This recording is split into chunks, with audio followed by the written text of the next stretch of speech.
Hello students, my name is Niyati Said and thanks for watching Edupedia Word videos. My topic for the presentation is Kingdom Plantae. That is the fourth class of Whittaker classification. Okay, so let's proceed towards our topic, that is Kingdom Plantae. There are different types of plant species which are found on planet Earth. They are sorted and classified into a separate kingdom known as Kingdom Plantae. This classification is based on their similarities and differences. The Kingdom Plantae is also called as Kingdom Metaphyta. Okay, as you can see in this line, that Kingdom Plantae is also called as Kingdom Metaphyta. The Kingdom Plantae includes all type of eukaryotic multicellular photosynthetic plants that are found in this biosphere. Most of the organisms in this kingdom is autotroph. That means they synthesize their own food with the help of solar energy. Okay, there are very few species which are both autotrophs and heterotrophs. The history of life on Earth and the success of many organisms literally depend on the success of plants. Okay.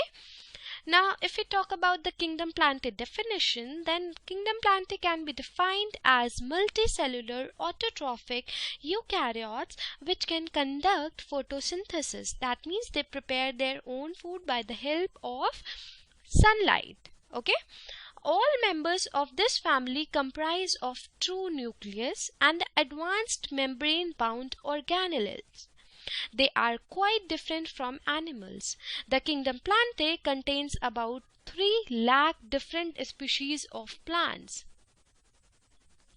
Among the 5 kingdoms, Kingdom Plantae is very important as they are the source of food for all other living creatures present on the planet Earth, which depends on plants to survive for the sustenance. Okay.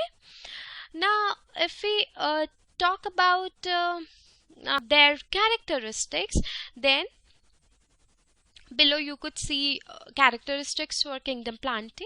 Most of the plants are eukaryotic and chlorophyll containing organisms. Okay, cell walls of plant cells are comprised of cellulose. They have an ability to grow by cell division. In life cell of plant cells, the interchanges occur from embryos and are supported by other tissues and they self-reproduce. Okay. Plants have both organ and the organ system. Okay. They obtain their energy from sun through photosynthesis, and plants reproduce by both asexual and the sexual means. Plants develop a self-defense mechanism to protect them from being destroyed by animals, fungi and other plants. Organisms with Kingdom Plantae are multicellular, eukaryotic and autotrophic. Okay, and most distinguishing feature of plant is that they lack motility. Okay. So, plant develop a self-defense mechanism to protect them from being destroyed by animals, fungi and other plants.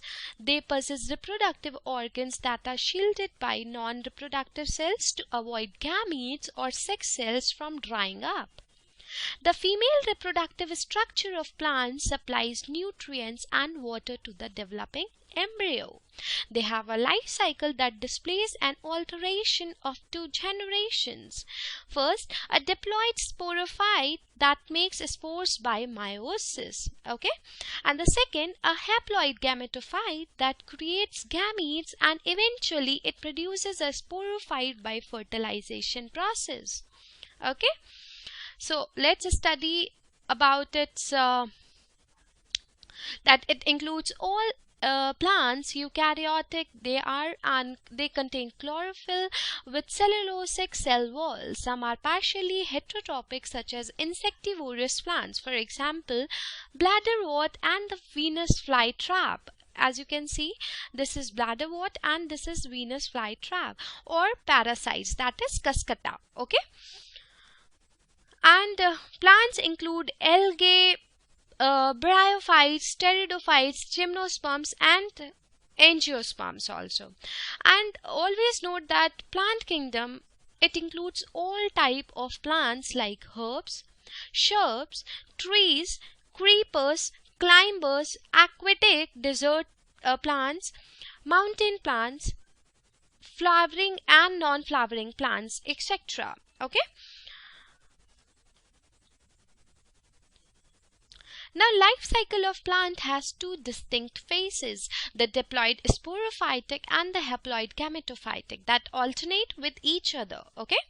The length of the haploid and the diploid phases and whether these phases are free-living or dependent on others vary among different groups in plants. This phenomena is called as alteration of generations. Now, we will see it by diagram that will illustrate the sporophyte and the gametophyte stage. As you can see, after fertilization, zygote, it gets converted into sporangium, or it gives rise to a sporangium that undergoes meiosis. This process is known as diploid sporophytic stage, and then it after undergoing meiosis, it comes under the haploid gametophytic stage.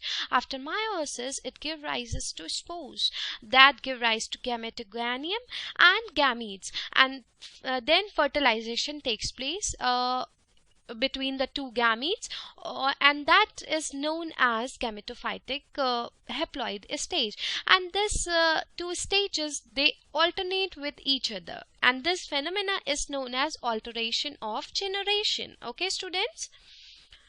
Now, the kingdom Plantae classification. The kingdom Plantae contains about billions of type of plant species, and it is very difficult to identify different type of species. Many biologists contributed in classifying different plant species into their separate kingdom. Okay, based on their classifications, plants are divided into four main groups. These classifications were based on the presence of vascular tissue, second, the absence of vascular tissue, and the third, presence of seeds, and the last is the absence of seed. Okay, vascular tissue and the seeds are mainly considered as they play a vital role in vascular tissue help in transporting substances such as water, mineral, sugars throughout the plant.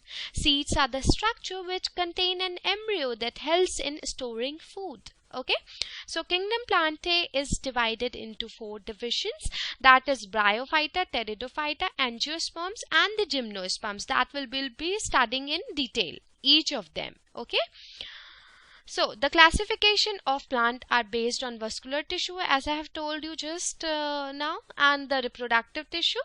However, some plants that do not have true roots, stem, and the leaves because of the absence of vascular tissue belong to the phylum Bryophyta.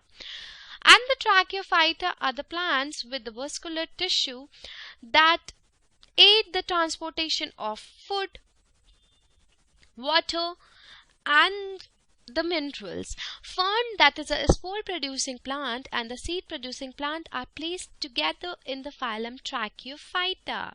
The name comes from a Greek word that is a trachees. Okay, trachees which means windpipe, and the phyton means plants. Okay, so let's proceed towards our Tracheophyta. Okay, characteristics of division Tracheophyta. Tracheophyta are distinguished from bryophytes by their highly developed vascular system which facilitate the transport of water and the nutrients to all part of the plant body. Okay, this vascularization adaptation has allowed tracheophytes to become more fully terrestrial than bryophytes, which are still dependent upon moist environments for many reproductive and nutritive function. Okay, tracheophytes can be broken down into three classes: ferns, gymnosperms, and the angiosperms. All these three will be studying in detail. Ferns are least involved of the trichophytes. They have vascular system and the specialized leaf and the root structure, but are still dependent on moist environment for reproduction. Okay, and the gymnosperms and the angiosperms, that are known as flowering plants, known together as the seed plants. They have evolved reproductive processes that are independent of water. In addition, tracheophyte seed plants are all produce embryos that are encased in tough coats. Okay, these seed coats prevent desiccation in the terrestrial environment and protect the seed until conditions are favorable for growth. Angiosperms can be further classified as monocots and dicots, that will be studying in detail. Okay. And always note that tracheophytes are characterized by the presence of vascular tissue, which is composed of specialized conductive cells that create tubes through which minerals can flow throughout the plant body. Okay, these vessels are continuous throughout the part of the plant, allowing for the efficient and the controlled distribution of plant water and nutrients. In addition to this transport function, vascular tissue also provide a measure of support to the plant, contributing to tracheophytes' ability to grow much larger and higher than non-vascularized plants. Okay. The two types of vascular tissues are seen in tracheophytes. One is xylem, that is made up of dead cells, and the phloem, that is made up of living cells. Root and the root hairs through which bulk of water and the minerals enter the plant body are also integral to the vascular system of tracheophytes. Okay. So, and apart from that, they have true roots, stem on the leaves. They have vascular tissue, as I have just told you. They do have xylem that conducts water, and the phloem that conducts the food. And they have variety of habitats. They grow to variety of sizes. Their sporophyte generation is dominant, and the given chromosome number of 2n, that is considered to be as diploid. Okay, and it also have rhizomes, which are 2n, underground stems, and have rhizoids, which is 1n. Okay. One thing I will like to tell you about the xylem and the phloem, that xylem, it consists of a pipeline of dead cells which are arranged end to end for water and the mineral transport. When the cells that form xylem die at maturity, the nucleus and the cytoplasm, they disintegrate, and that leaves a hollow tunnel. Okay, the leftover cell walls are very thick and they provide support for the plant. The cavities inside provide a passage through which fluids can move. Okay, the xylem carries water and the dissolved minerals upward from the root through the stem and the leaves of the plant.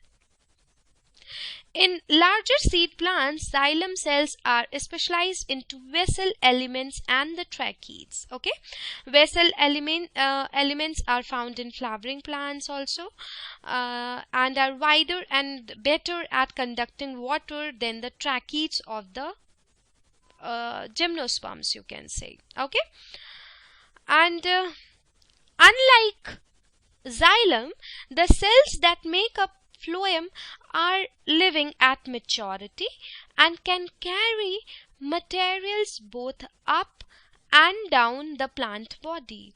Phloem is comprised of sieve elements which are arranged end to end to form passageways, and the companion cells which are closely related with the sieve elements, even though their exact function is still unknown. Okay.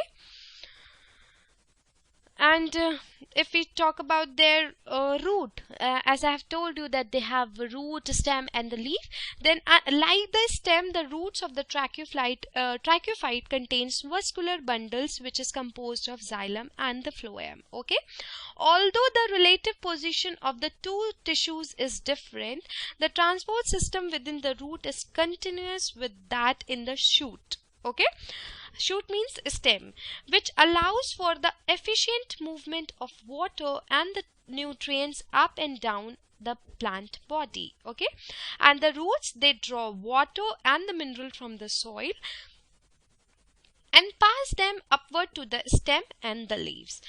Roots are also responsible for storing the plant organic nutrients, which are passed downward from the leaves through the phloem. Okay, and if we talk about their growth in vascular plants or tracheophytes, then they undergo two kinds of growth, such as primary and the secondary growth.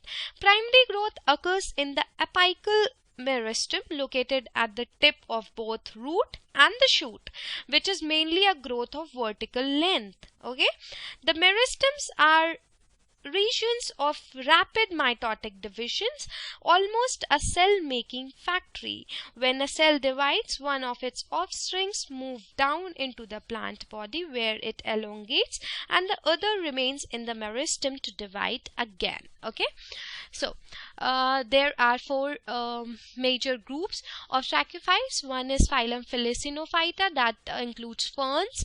Phylum Cycadaphyta, that includes cycads, and the Phylum Coniferophyta, that includes spines, and the Phylum Angiospermophyta, that includes flowering plants. Okay,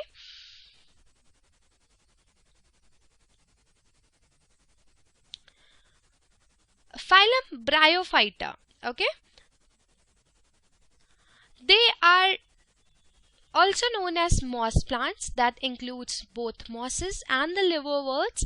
They are most primitive of the terrestrial plants, and they require a moist environment for their existence. They are smaller than tracheophytes and lack the true stems, leaves, and the roots that are found in higher plants. Bryophytes are dependent upon the moisture in their surrounding for both reproduction and the fluid transport, and the flagellated male gametes of bryophytes, like those of aquatic ancestor, they'll rely on water to help them move towards female gametes. Okay, additionally, because they lack the efficient system of internal fluid transport that is found in tracheophytes, bryophytes require environmental moisture to ensure that all parts of the plant remain nourished. Okay, like all plants, the bryophyte life cycle goes through both haploid, that is gametophytic stage, and the diploid, that is a sporophytic stage. Okay, the haploid gametophyte comprise the main plant, while the diploid sporophyte is much smaller and is attached to the gametophyte. Okay, the haploid stage, in which a multicellular haploid gametophyte develops from a spore and produces haploid gametes, that is dominant stage of the bryophyte life cycle. This stands in direct contrast to the tracheophyte life cycle, in which the diploid stage is very dominant. Okay, so now this was all about Phylum Bryophyta, and now comes the Phylum Pteridophyta. They are seedless vascular plants which contain a vascular tissue but do not produce seeds. They grow in shady and the damp habitats. They are involved in transportation of fluids, and pteridophytes range greatly in size. They are tiny floating ferns used as a green fertilizer in rice paddies, because they partner with bacteria that pull nitrogen from the air. That means a symbiosis relationship is there. Okay, and reproductive process is carried out by spores. Okay, and now comes the phylum Gymnosperm. Gymnosperms are the non-flowering plants which